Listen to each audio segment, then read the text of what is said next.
The gym was bustling that afternoon, the air thick with the smell of sweat and polished wood. Weight plates clinked in the background, sneakers squeaked against the floor, and a faint hum of conversation drifted over the sound of pulsing music from the stereo. People moved through the space in their own rhythm, some lifting, some stretching, others just talking casually.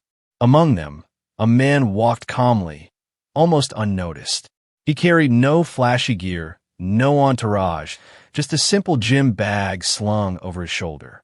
His movements were unhurried, precise, each step measured, yet there was a quiet confidence in the way he navigated the crowd. He paused briefly, adjusting his grip on the bag, scanning the room with a calm, steady gaze. A few people nearby glanced his way, whispering softly, exchanging subtle glances. One person nudged another, and a small smirk appeared before disappearing. Something about him caught their attention, though they couldn't say exactly what. He was just a man, ordinary in appearance, yet there was a presence in the air that made the room shift imperceptibly. Which country or city are you watching from?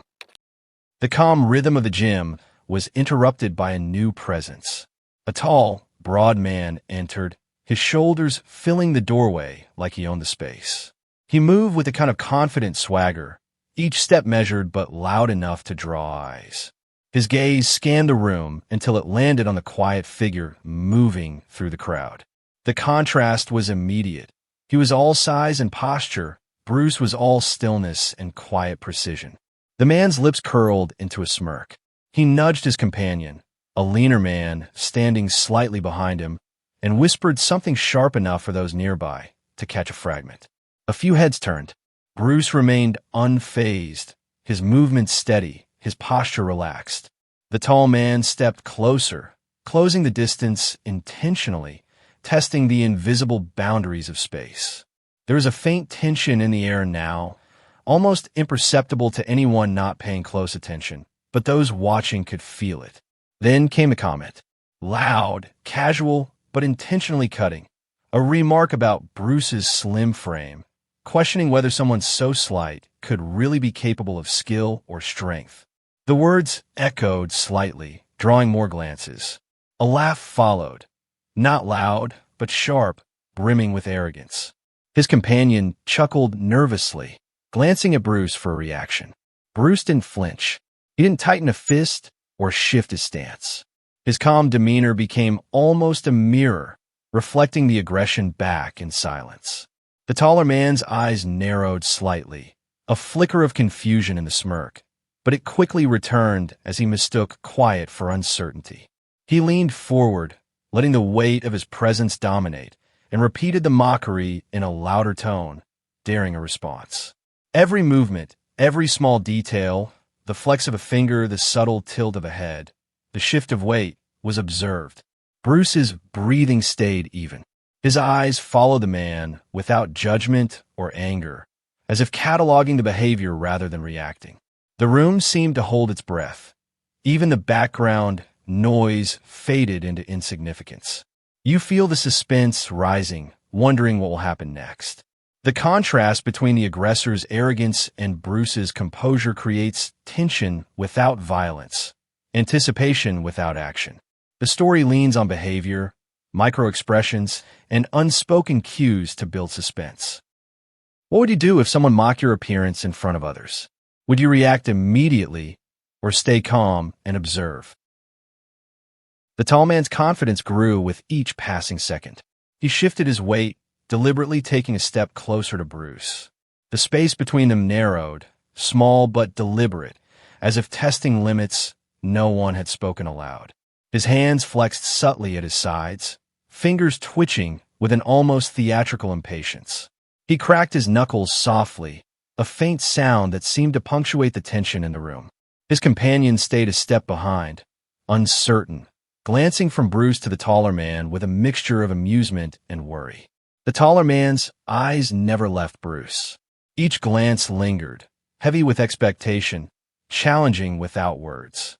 His smirk widened, a mix of arrogance and anticipation, and he let out a slow, deliberate sigh.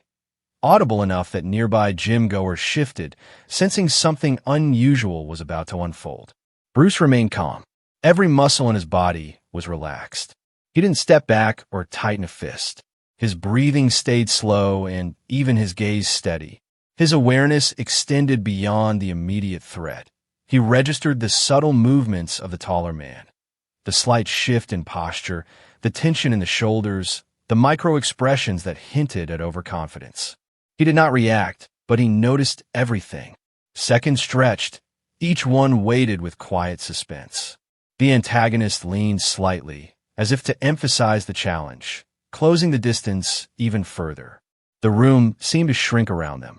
Ambient sounds, clinking weights, murmured conversations, distant footsteps faded into the background.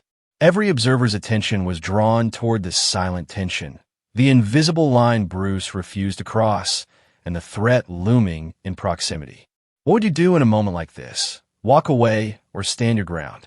Would you let calm observation guide your reaction, or would the tension push you into action? Pause for a moment and consider that as you watch, because the choices each character makes in this tension-filled space speak volumes about control, composure, and perception. The room seemed to hold its breath. The tall man's smirk had grown, full of self-assurance, as if the moment of confrontation were already his to own. Yet Bruce remained still, his stance relaxed, every muscle calm, his gaze steady. He didn't flinch, he didn't shift his weight, and he certainly didn't raise his hands in anticipation. Instead, he simply observed, taking in the movements of the taller man, the subtle twitch of his jaw, the shallow tension in his shoulders, the rhythm of his breathing. Then, in a motion so small it almost seemed invisible, Bruce moved. There was no wind-up, no grand gesture, no flourish designed to impress. His hand rose a fraction of an inch from his side, traveling in a short, compact arc. It was the kind of movement that could be easily mistaken for a casual adjustment or even a shift in posture. The contact, when it came, was precise. A single point of impact, controlled and deliberate, landing on the area of the chest that carried the weight of confidence. The sound was muted but deep, almost hollow, like the faint resonance of a drum struck in perfect balance. The tall man's reaction was immediate. His eyes widened, confusion flickering across his features first. The smirk vanished, replaced by a sudden blankness that only deepened as he tried to reconcile the unexpected sensation with what he had assumed about the man before him. He staggered backward slightly, searching for support, his composure dissolving in a matter of heartbeats. His companion instinctively reached forward, but even together they could do little. The tall man's knees bent slightly, his hands pressed instinctively to his chest as he struggled to maintain balance. The sudden shift from overconfidence to vulnerability created a quiet shockwave through the space. Observers froze. Even the ambient noise of the gym seemed to fade, leaving only the subtle sounds of breathing and distant clinking weights. Bruce remained still, his posture unchanged, as if nothing had happened. His breathing was calm, deliberate, his gaze gentle but precise. There was no gloating, no display of dominance. He had acted with complete control, delivering the minimum necessary, demonstrating skill rather than aggression. The tall man swayed, confusion giving way to disbelief, and finally to a raw, primal realization.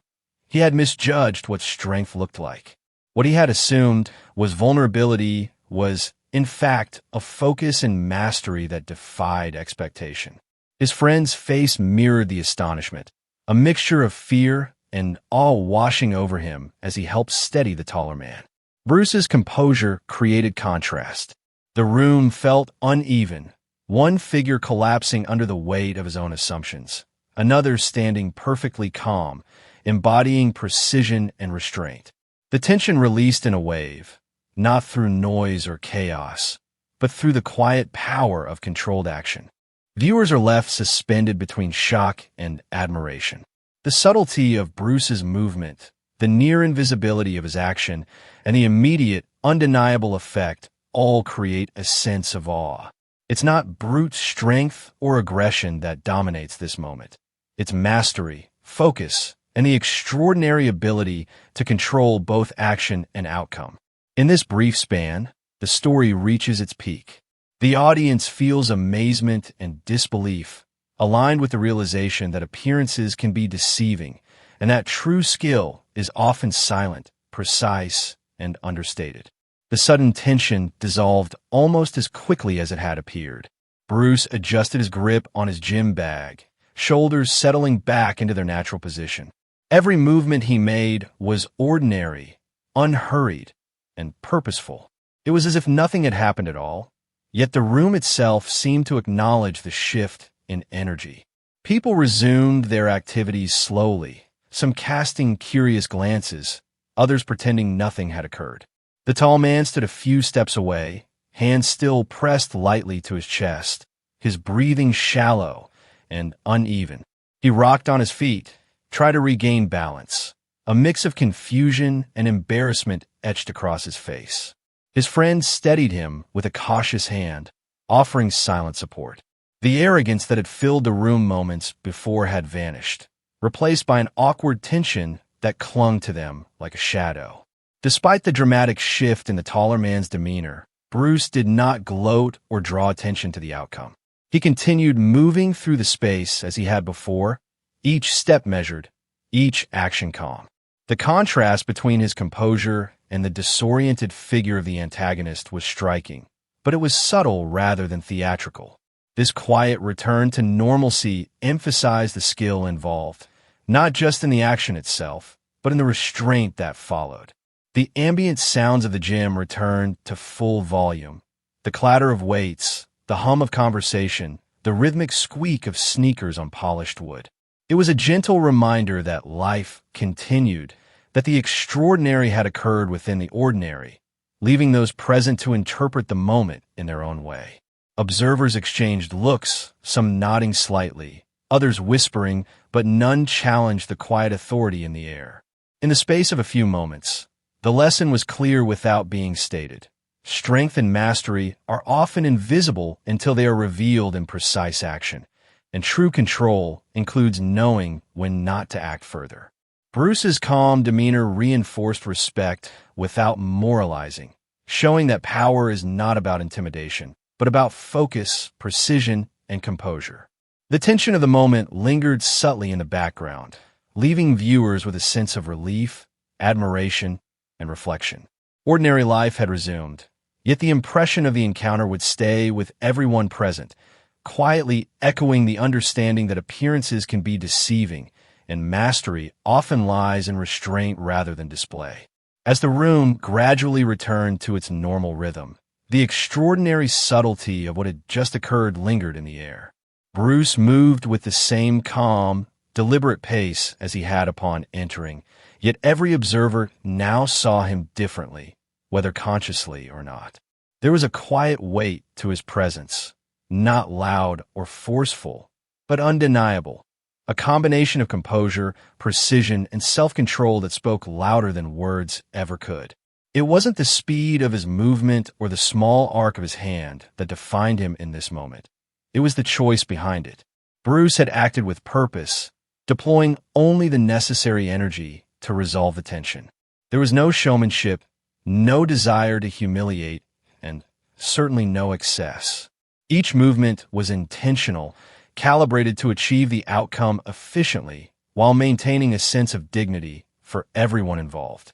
The restraint alone spoke volumes, revealing a deeper understanding of strength that could not be measured in size or muscle. Observers might have interpreted his actions as simple skill, but those who looked closer would see something more: patience.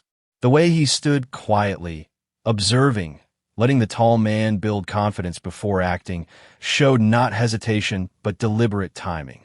It was as though Bruce had internalized the rhythm of confrontation itself, waiting for the exact moment when action would have maximum effect and minimal effort. Even in stillness, he was in command. The gentle rise and fall of his chest as he breathed, the ease with which his hands hung by his sides, the natural, unhurried shift of his weight as he moved forward. These were the quiet indicators of someone fully present, fully aware, and fully in control. They hinted at a mind that was calm under pressure, disciplined, and grounded in understanding, rather than reacting impulsively to provocation. This moment also illustrated the profound distinction between power and intimidation. The tall man's initial confidence was based on appearance and size, assumptions that had gone unchecked until they collided with precision and insight. Bruce's skill was not about proving superiority, but about exercising choice, choosing to resolve the situation with the least possible force while demonstrating unmistakable control. It created an invisible lesson for everyone watching. True mastery lies in knowing both what you can do and what you should do. Even as the scene faded into ordinary activity, the impression of the encounter remained. Bruce's restraint, the quiet decisiveness of his actions, and the calm efficiency with which he returned to normalcy humanized him. He was not a distant figure of legend in this moment. He was someone whose mastery was visible in his choices, whose strength was inseparable from his composure, and whose character left a lasting imprint on all who observed. In the end, the reflection is not about domination or spectacle. It is about awareness, choice, and the quiet power that comes from self-control. Through these small, deliberate gestures, viewers are left with admiration, a sense of connection, and a deeper understanding of what true skill can look like when it is exercised thoughtfully, precisely, and humanely.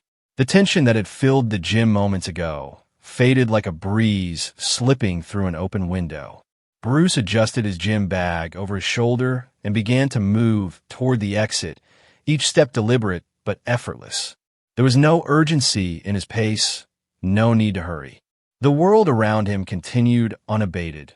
Weights clattered, conversations murmured, and people went about their routines, but now with a quiet awareness of the presence that had just passed through. Passers-by glanced in his direction, some with lingering curiosity, others with a subtle nod of acknowledgement. They sensed something remarkable had occurred, though they weren't entirely sure what to name it. Life carried on around them, the ordinary hum of activity resuming.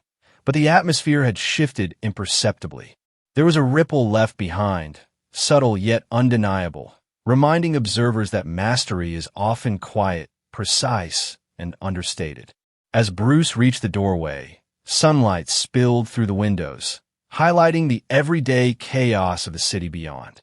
Traffic honked, pedestrians hurried past, and the world pressed forward in its usual rhythm. Bruce stepped out, blending seamlessly into the flow, yet carrying with him an aura of calm authority that seemed almost at odds with the bustling environment. In that moment, the contrast between appearance and reality became clear. What had seemed ordinary, a slim, unassuming figure walking through a crowded space, was anything but. True strength had been revealed, but quietly, without spectacle. Observers could only reflect, piecing together what they had witnessed, drawing their own conclusions about skill, restraint, and perception. The gym, now returning fully to normal, seemed almost ordinary again, but those who had been close enough to watch the encounter would carry the memory with them. Some would recall the precision, some the control, others the sheer calm in the face of provocation. And in their reflections, the lesson endured. Appearances can be deceiving, and true mastery is often invisible until revealed in a single, deliberate choice. As Bruce disappeared into the flow of everyday life, the world continued around him, unaware in the details but subtly changed in awareness. The story of that brief, extraordinary encounter lingered quietly, a reminder that composure, precision, and choice can leave a deeper mark than spectacle ever could. Ordinary life resumed, yet the impression remained, subtle but lasting, leaving viewers thoughtful and inspired by what lies beneath the surface of perception.